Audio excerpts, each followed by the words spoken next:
చెప్పబడుతున్న మాట ద్వారా మనం దీవించబడాలి. అప్పుడు నా తండ్రి మిమ్మల్ని దీవిస్తాడు. నువ్వు ఏ స్థలములో ఉన్నా, ఎక్కడున్నా దేవుని మాట పలకబడుతున్నప్పుడు స్వరము వినాలి. నువ్వు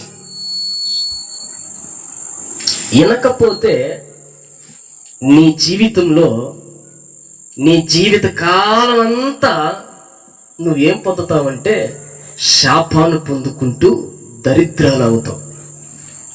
ఇది సత్యమండి, బైబిల్లో చెప్పబడినటువంటి మాట. నిర్గమకాండము 21వ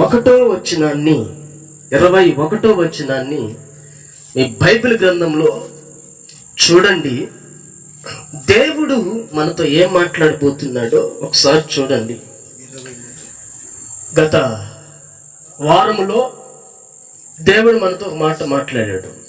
చేతులెత్తినప్పుడు మన జీవితాలలో దేవుడు మేలు చేస్తూ ఉన్నాడు, ఒక గెలుపునిస్తూ ఉన్నాడు. వాటమై రాని పరిస్థితుల్లో దేవుడు మనకి జయాన్ని ఇస్తూ వచ్చాడు. అయితే ఈ రాత్రి ఈ రెండో ప్రార్థనలో దేవుడు నీతో ఏం మాట్లాడుతున్నాడంటే, దేవుని మాట వినుము. దేవుని మాట వినిన తర్వాత, దేవుని మాటకి అంగీకరించిన తర్వాత, దేవుని మాటకి లోపడిన తర్వాత నీ జీవితంలో ఏమి కలుగుతుందంటే, దేవుని యొక్క మేలు నీ జీవితంలో కలుగుతుంది. ఆమేన్ చెప్పండి. దేవుని మాట వినుకోకుంటే నీ జీవితంలో ఏం జరుగుతుంది అంటే నష్టం కలుగుతుంది, శాపము కలుగుతుంది. నీ జీవితం అంతా కూడా కరువులో ఉంటావు. సమృద్ధి అయిన దీవెనిలో నీకు ప్రార్థించవు. కారణము, నీవు దేవుని మాట వినటం లేదు కనుక నీ కుటుంబము, నీవు, నీ బిడ్డలు, నీ బాధ్యత అంతా కూడా కరువులో ఉండి శాపముతో నిండుకొని ఆశీర్వాదాలు చూడలేక, దీవెనలు పొందలేక, మహిమను పోగొట్టుకొని ఏం చేయబడుతున్నావంటే నువ్వు శాపానికి గురైపోతున్నావు. అందుకే వాక్యం చదివిస్తుంది, దేవుని మాట మనం ఏం చేయాలంటే వినాలి. చదవండి వాక్యం.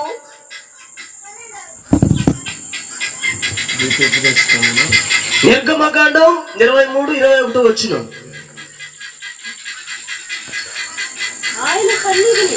ఆయన సన్నిధిని జాగ్రత్తగా నుండి ఆయన మాట వినవలను. దేవునికి స్తోత్రము కలుగును గాక.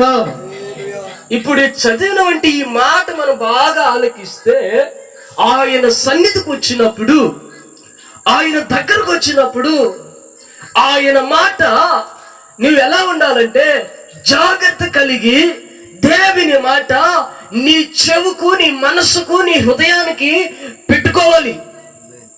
అంతేగాని ఆయన మాట వినుకోకుండా నువ్వు ఆసామాసగా ఉంటూ అటు తిరుగుతూ ఇటు తిరుగుతూ ఆ మాట మాట్లాడుతూ ఆ మాట చెప్పుతూ నువ్వు ఆ మాటకి అరుస్తూ ఈ మాటకి అరుస్తూ ఇలా ఉన్నప్పుడు దేవునికి ఏమొస్తుందంట పాస్టర్ గారు? కోపం వస్తుందంట. ఏమొస్తుందంట? కోపం వస్తుంది. ఆ కోపము రగులుకుంటదంట. ఎక్కడ? పట్టణాల మీద, కుటుంబాల మీద. దేవుని మాట వినిన తర్వాత నీ జీవితంలో ఏం జరుగుతుందంటే మేలు జరుగుతుంది. ఒక వ్యక్తిని మీకు పరిచయం చేస్తా. బైబిల్లోనే ఒక వ్యక్తిని మీకు పరిచయం చేస్తాను. 1 సమూయేలు గ్రంథము 15వ అధ్యాయము 1వ వచనాన్ని చదువుదాము. 1 సమూయేలు గ్రంథము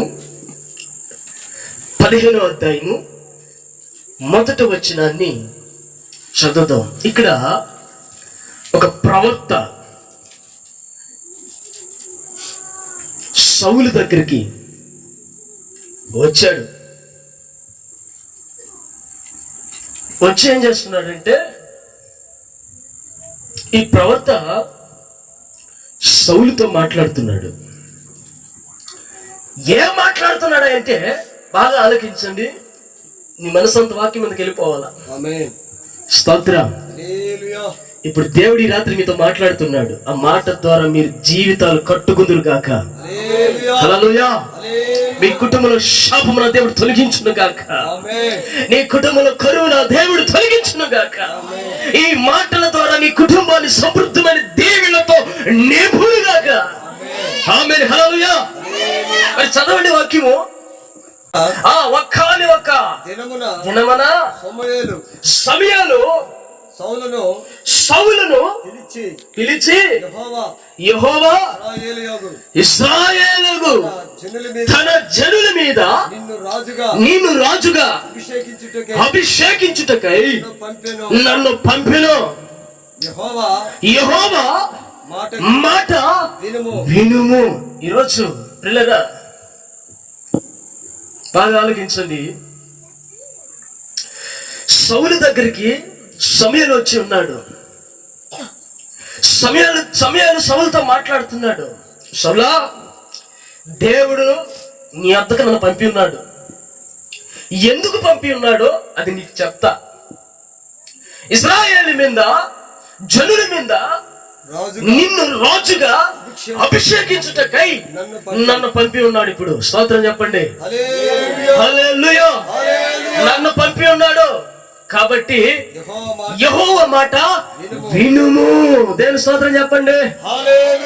ఇప్పుడు మనమందరము యెహోవా మాట వినుదుముగాక. శబ్దం గట్టిగా హల్లెలూయా. ఇప్పుడు సమూయేలు చెప్తున్నటువంటి మాట ఇప్పుడు సౌలు వినాలి. సౌలుకి ఎవరు చెప్పారంటే దేవుడు చెప్పాడు. దేవుడు ఏమని చెప్పాడు? సౌలు నేను అభిషేకించబోతున్నాను, రాజుగా చేయబోతున్నాను. ఇశ్రాయేలు ప్రజల మీద అతన్ని ఒక రాజుగా నేను ఉద్దేశించబోతున్నాను. రాజ్య పరిపాలనలో అతన్ని పరిపాలించే విధానంగా నేను అతన్ని వెన్నుకోబోతున్నాను. కాబట్టి నువ్వు వెళ్ళు సమయంలో వెళ్ళి అతనితో మాట్లాడు అంటే దేవుని మాట వినున్నట్లుగా నువ్వు అతనితో మాట్లాడు అంటున్నాడు. దేవునికి స్తోత్రం కలుగును గాక. కాబట్టి సౌలు పలానా దేశంలో దేవునికి వ్యతిరేకమైన పని చేస్తా ఉన్నారు. దేవుని మాట వినటం లేదు. దేవునికి కోపం రేపుతూ ఉన్నారు. కాబట్టి అక్కడికి వెళ్ళు. నువ్వు అక్కడికి వెళ్ళి పిల్లలనేమి, పెద్దలనేమి, స్త్రీలనేమి, ఎద్దులనేమి, ఒంటులనేమి, గొర్రెలనేమి, మేకలనేమి, పశువులనేమి అన్ని ఏం చేసి రావాలి? నువ్వు పతనం చేసి రావాలా, హతము చేసి రావాలా. కాబట్టి నువ్వు వెళ్ళు అన్నాడు. దేవునికి స్తోత్రం. ఇప్పుడు సౌలు దేవుని మాట ఆలకించాడు, వెళ్ళాడు. బాగా ఆలకించాలి, వాక్యం బాగా వినాలి. వాక్యం విని మీరు ఒకరు చెప్పుకోవాలి. దేవునికి స్తోత్రం. హల్లెలూయా. ఏం వినాలంట? దేవుని మాట వినాలి. ఒకసారి మీరు మీ చేతులు పట్టుకోండి, ఒకసారి చక్కలు పెట్టుకోండి. దయచేసి ఏమనుకోకండి, చేతులు పట్టుకోండి. పట్టుకోమా పురుషులు. స్తోత్రం. ఇప్పుడు మీరు చెప్పండి, యెహోవా మాట వినుము. యెహోవా మాట వినుము. వింటాను చెప్పండి. వింటాను. యెహోవా మాట వింటాను చెప్పండి. యెహోవా మాట దేవునికి స్తోత్రం చెప్పండి. హల్లెలూయా. ఇప్పుడు సౌలు విన్నాడు, యెహోవా మాట విని వెళ్ళాడు. ఇప్పుడు పిల్లలనేమి, పెద్దలనేమి, స్త్రీలనేమి అన్ని పతనం చేస్తాను. పతనం చేస్తూ విలువైన వస్తువులు కనబడ్డాయంట సౌలుకి. ఓయమ్మ, పెద్ద దూడ ఒకటి కనబడిందంట, పెద్ద పశువు ఒకటి కనబడిందంట, పెద్ద పొట్టెలు ఒకటి కనబడిందంట. కనబడి అరే అర్థం చేస్తే ఏమొస్తుంది? ఎన్ని మేలైన వస్తువులన్నీ ఒక పక్కకి తీసుకున్నాడంట. తీసుకొని అన్ని జాగ్రత్త పరుచుకొని ఇంటికి ఎత్తుకుపోయినాడంట. ఇప్పుడు ఏం చేశాడు సౌలు? దేవుని మాట తప్పేశాడు. విన్నాడు, వెళ్ళాడు, తప్పిపోయాడు. అంటే అమాలీకులను చంపాడు, రాజుని చంపల, రాజుని తీసుకొచ్చుకున్నాడు. మళ్ళా అక్కడ ఉన్న విలువైన వస్తువులు, బంగారు, ఏమండి విలువైన వస్తువులు, మేక, పొట్టేలు, పశువులు, అబ్బో ఈ మనకు పనికొస్తాయి కదా, దేవుడు అర్థం చేయమని చెప్పి మర్చిపోయాడు దేవుని మాట. దీనక్క మర్చిపోయాడు. ఇప్పుడు అన్ని తీసుకుపోయి పెట్టుకున్నాడు. వెంటనే దేవుడు చూశాడు. సమూయేలు సౌలుకి చెప్పింది ఏంది, అతను చేసింది ఏంది, నాకు విరోధంగా అతను పని చేశాడు కాబట్టి నువ్వు మళ్ళా ఏలో అన్నాడు. ఇందాకలా నిన్ను రాజుగా అభిషేకించుటకు, రాజుగా దీవించుటకు, రాజుగా అధిపతి చేయుటకు నేను అతన్ని ఎన్నుకోను, అభిషేకించన్నాడు. ఇప్పుడు దేవుని మాట విని వెళ్ళి అక్కడ మాట తప్పాడు. తప్పిన వల్ల ఏం జరిగింది తెలుసా? అతనికి దేవుడు మరలా అతను దర్శించి, సమయంలో నువ్వు మళ్ళా సౌలు దగ్గరికి వెళ్ళు. సౌలు దగ్గరికి వెళ్ళి ఏం చెప్తావంటే, నిన్ను రాజాధికారి నుంచి తప్పిస్తాడంట, అభిషేకించిన దాన్ని నిన్ను విడిపిస్తాడంట, ఇంకా రాజుగా ఉండటకు నీకు అధికారం లేదంట, అందుకు ఎల్లు పోయి మాట చెప్పు అన్నాడు. దేవునికి స్తోత్రం కలుగును గాక. హల్లెలూయా. వెంటనే వెళ్ళాడు. మళ్ళా సౌలుతో మాట్లాడాడు. సమూయేలు నేను చెప్పింది ఏంది, నువ్వు చేసింది ఏంటి? నేను చెప్పింది ఒకటైతే నువ్వు చేసింది ఒకటే. మాటకు నువ్వేం చెప్పావు? నేను అంటానని చెప్పిపోయావు. అడగపోయేసి ఆ మాట వినుకోకుండా నువ్వేం చేసావు? తప్పిదారం చేసావు. అంటే అక్కడ అన్ని కాల్ చేస్తున్నాయ్యా. అంటే నువ్వు వాటిని మళ్ళా పొందుకొని తీసుకొచ్చుకున్నావే. స్తోత్రం చెప్పండి. హల్లెలూయా. ఇతను ఏం చేశాడంటే అమాలికలో ఉన్నవంటి కొంత ధనం మీద ఆశపడి, లోకం మీద ఆశపడి వదిలేసినటువంటి వస్తువుల్ని మళ్ళా తీసుకొని ఇతను తెచ్చిన ఇంట్లో పెట్టుకున్నాడు. ఇప్పుడు దేవుని మాట వినకుండా పోయినందుకు ఇతనికి ఏం జరిగింది? బాగా ఆలోచించండి. నష్టం జరిగింది. రాజుగా అభిషేకించిన దేవుడు సౌలుని రాజుగా చేసి రాజ్యానికి అధిపతిగా నిలబెట్టినటువంటి దేవుడు సౌలుని ఇప్పుడు దాంట్లోంచి తప్పించేశాడు. ఎందువల్ల ఇతనికి నష్టం జరిగింది చెప్పండి. ఇప్పుడు ఆలోచించండి. దేవుని మాట విననందుకు. అవి తెచ్చుకుని పెట్టుకున్న దానికి కాదు, దేవుని మాట విననందుకు ఇతని జీవితంలో ఏం జరిగింది? నష్టం జరిగింది. ఇప్పుడు కరువు కూడా అతనికి వచ్చింది. విన్నవారి మీదకి, ఇనిన వారి మీదకి, దేవునికి లోపడిన వారి మీదకి, దేవుని మాటకి శ్రద్ధగా వినటువంటి వారికి ఏం జరిగిందంటే దీవెనలు ప్రాప్తించాయి. ఇప్పుడు ఈ సౌల్లో ఉన్నటువంటి అభిషేకము, ఈ సౌల్లో ఉన్నటువంటి దీవెనలు ఎవరి మీదకి వెళ్ళాయంటే దావీదు మీదకి వెళ్ళాయంట. చెప్పండి, స్తోత్రం చెప్పండి. హల్లెలూయా. ఎవరి మీదకి వెళ్ళాయి? దావీదు మీదకి వెళ్ళినాయి కనుక దావీదును దేవుడు అధిక బలముతో, అధిక దీవెనతో అతన్ని ఆశీర్వదించాడు. పట్టణంలో ఒక దీవెనకారిగా మార్చాడు. దేవుని మాట వినినందుకు, దేవునికి లోపడినందుకు దావీదు ప్రైజ్ ది లార్డ్ దేవుని దగ్గర దీవెనలు పొందాడు. ఈ రాత్రికాలం నా ప్రియమైన దేవుని బిడ్డలారా, ఈ రోజు మన బ్రతుకులలో నష్టాలు కలగటము, శాపాలు కలగటము, కరువులు రావటం దేనికంటే దేవుని మాట వినక మన జీవితాలు అభివృద్ధిలోనికి రావటంలా. దేవునికి లోపడి ఆయన సన్నిధిలో జాగ్రత్తగా ఆయన వాక్యాన్ని వినక నీ జీవితంలో ఏం జరుగుతుందంటే ప్రతి రోగం నట్టుకొని ఉంది. ఇదే జబ్బు మన జీవితాలలో జబ్బు. ఈ జబ్బు ద్వారా మన జీవితాలు విస్తారంగా విస్తరించబడటం లేదు. నీ బిడ్డలు పతనం అయిపోవడానికి, నీ కుటుంబం పతనం అయిపోవడానికి, నీ కుటుంబంలో శాపములతో ఉండడానికి, నీ కుటుంబంలో కరువు ఉండడానికి దేవుని మాట వినక, దేవునికి లోపడక, దేవుని సన్నిధిలో ఉండి ఆయన ఆశ్రయించక నష్టాలు తెచ్చుకుంటున్నావు దేవుని మాట వినక. ఈ రాత్రి దేవునితో మాట్లాడుతున్నాడు. బిడ్డా, ఆయన మాట వినట్లయితే నీ దీవెన, ఆయన దీవెన ద్వారా నేను విస్తారంగా తృప్తిపరచబోతున్నాడు నిన్ను. ఆమేన్. హల్లెలూయా. కీర్తన 81 చూడండి. కీర్తన 81, కీర్తన 81 8వ వచనం చదవండి.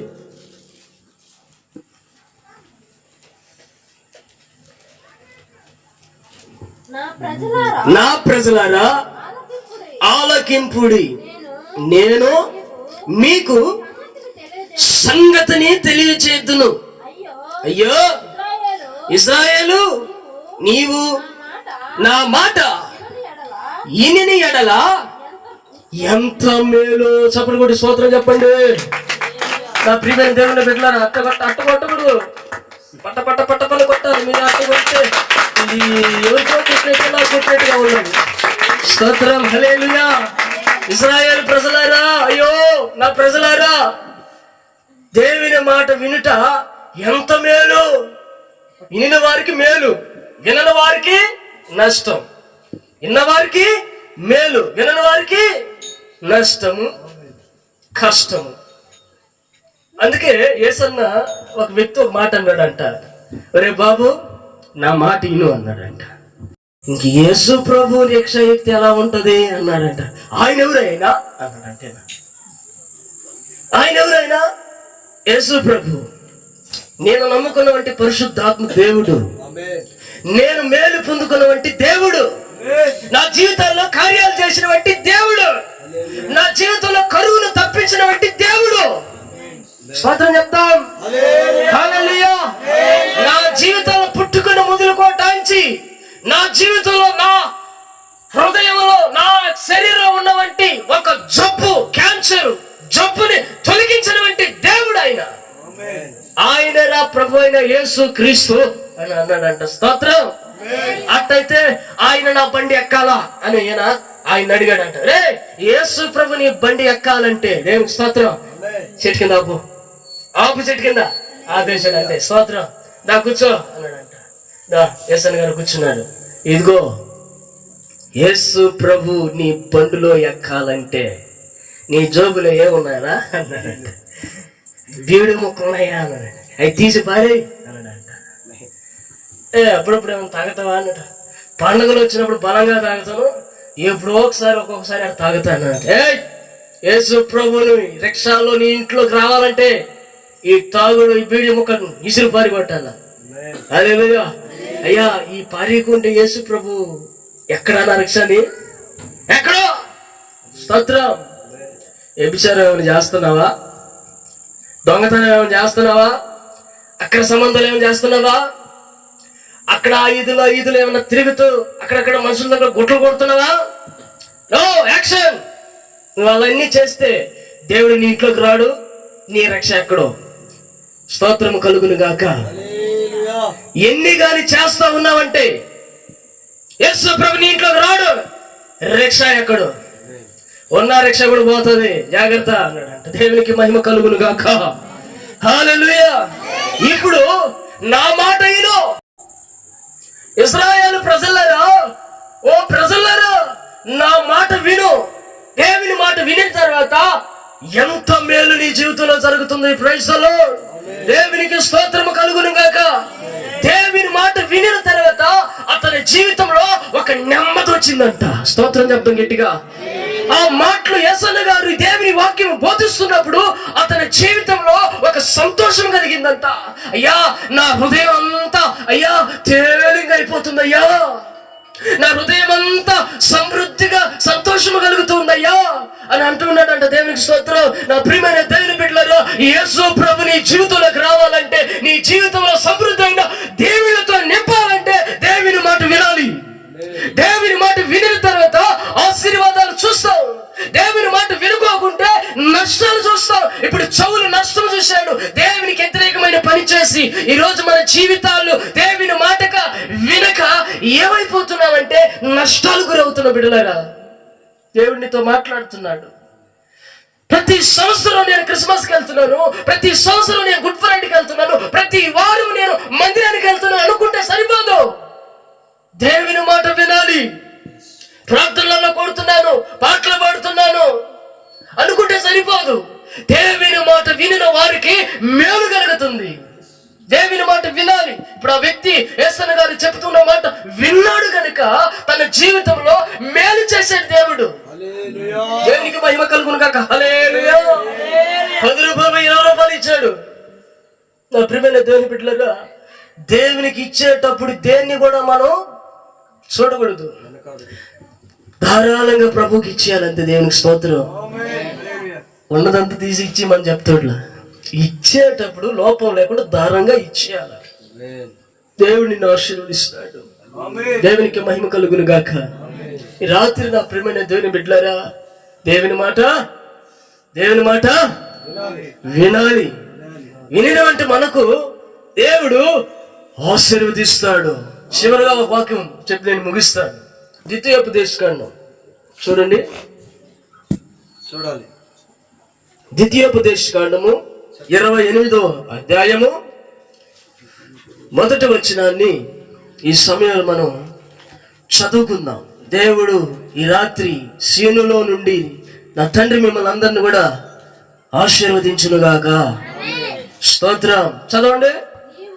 నీవు నీ దేవుడైన యెహోవా మాట శ్రద్ధగా విని నేడు నేను నీకు ఆజ్ఞాపించుచున్న ఆయన ఆజ్ఞలన్నిటినీ అనుసరించి నడుచుకుని ఎడల నీ దేవుడైన యెహోవా భూమి మీదనున్న సమస్త జనుల కంటే నిన్ను హెచ్చించును. నీవు నీ దేవుడైన యెహోవా మాట విని ఎడల ఈ దీవెనలన్నీ నీ మీదకు వచ్చి నీకు ప్రాప్తించును. నీవు పట్టణములలో దీవింపబడుదువు, పొలములో దీవింపబడుదువు గాక. దేవునికి స్తోత్రం చెప్తూ చప్పట్లు కొడతాం. యేసయ్య నామమును కనపరుచుకున్న దేవునికి స్తోత్రం కలుగును గాక. ఆమేన్, ఆమేన్, ఆమేన్. ఇక్కడ పరిశుద్ధాత్మ దేవుడు నీతో నాతో మాట్లాడుతూ ఉన్నాడు. నీ దేవుడైనటువంటి యెహోవా మాట నువ్వు శ్రద్ధగా విన్నప్పుడు సమస్త జనుల కంటే దేవుడు నిన్ను హెచ్చిస్తాడు, నిన్ను ఆశీర్వదిస్తాడు.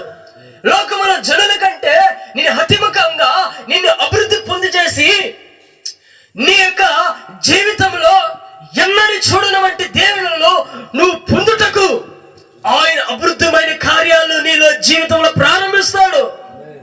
ఎక్కడెక్కడ దీవిస్తాడంట? నువ్వు లోపలికి వచ్చినప్పుడు దీవిస్తాడు, నువ్వు వెలుపలికి వెళ్ళినప్పుడు దీవిస్తాడు.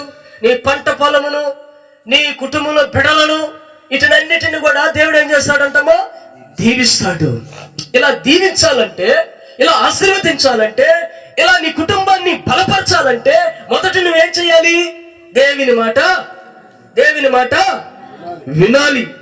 దేవుని మాట ఎప్పుడైతే వింటావో ఈ దీవెనలు, ఈ పరలోకంలో ఉన్నటువంటి దాచబడిన దీవెనలు, ఆశీర్వాదాలు ఎన్ని కూడా నీకు ప్రాప్తిస్తాయి.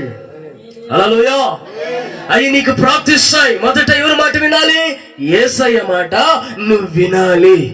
యేసయ్య మాట విని నడుచుకుంటే నీ జీవితంలో కార్యాలు జరుగుతాయి. ఈ దేవుని మాట వినక దేవుడు మాకు మేలు చేయలేదే ఆయన ఇన్ని రోజుల నుంచి నమ్ముకోవడం మేమా అనుకుంటే నో ప్రాబ్లం. దేవుని మాట విని అప్పుడు నీ జీవితంలో మేలు చేయటకు దేవుడు ప్రారంభిస్తాడు. దేవుని స్తోత్రం చెప్పండి. ఇప్పుడు దావీదు దేవుని మాట విన్నాడు, మేలు పొందుకున్నాడు. అబ్రహాము దేవుని మాట విన్నాడు, ఆశీర్వాదాలు పొందుకున్నాడు. నోవాకు దేవుని మాట విన్నాడు, అది సమృద్ధైన దీవెనలు పొందుకున్నాడు. ఇప్పుడు ఇస్సాకు దేవుని మాట విన్నాడు, అతను ఆశీర్వదించాడు. ఇప్పుడు యాకోబు దేవుని మాట విన్నాడు, సమృద్ధైన మేలుతో నింపేశాడు. దేవుని స్తోత్రం. ఇప్పుడు యోబు దేవుని మాట విన్నాడు, అబ్బా చూడని రెండంతల ఆశీర్వాదంతో ఆయన నింపాడు. ఇప్పుడు నష్టం పడింది ఎవరు? సౌలు. ఎవరు నష్టాలు పడింది, కష్టాలు పడింది, కరువు వచ్చింది ఎవరికి? సౌలుకి వచ్చింది. కారణము సౌలు లాంటి బ్యాచ్ మనలో ఉండకూడదు. స్తోత్రం చెప్పండి. హల్లెలూయా. ఇప్పుడు దావీదులాగా నేను జయించాలి, ఇప్పుడు యాకోబులాగా నేను నడిపించబడాలి, అబ్రహాములాగా నేను నడిపించబడాలి. నేను దేవుని మాట విన్నటువంటి వారికి, దేవుని మాట విన్నటువంటి వారికే ఈ ఆశీర్వాదాలు వస్తాయి. దేవుని మాట విన్నటువంటి వారికి నష్టాలు, కరువులు, ఇబ్బందులు, కష్టాలు, రోగాలు, శాపాలు నిండుకొని నరకంలో పడతారు. జాగ్రత్త. రాత్రి దేవునితో మాట్లాడాడు, సమృద్ధైన మేలు చేత నువ్వు నింపబడాలంటే నీలో ఉన్న అహంకారం అంతా తొలగిపోవాలంటే, నీ జీవితంలో ఉన్నవంటి చీకటి తొలగిపోవాలంటే దేవుని మాట విని నడుచుకో. సహోదరి సహోదరుడా, ఈ రాత్రి నా దేవునితో మాట్లాడుతున్నాడు. స్తోత్రం చెప్పు. హల్లెలూయా, హల్లెలూయా. దేవుని మాట వినాలి. దేవుని మాట విని నడుచుకున్నప్పుడు నీ జీవితంలో అనేకమైన కార్యాలు జరుగుతాయి. ఏదో చెప్పాడులే, అయ్యో రగదీశాలు అనుకోకూడదు. నా ప్రియమైన దేవుని బిడ్డలారా, దేవుని స్వరం వింటున్నప్పుడు మన జీవితాలలో ఎన్ని మేలు చూస్తామంటే, మోషే చూశాడు, అనేకమైన అద్భుతాలు మోషే చూశాడు. దేవుడు మాట్లాడుతుంటే అద్భుతాలు చూస్తూ పోయాడు ఆయన.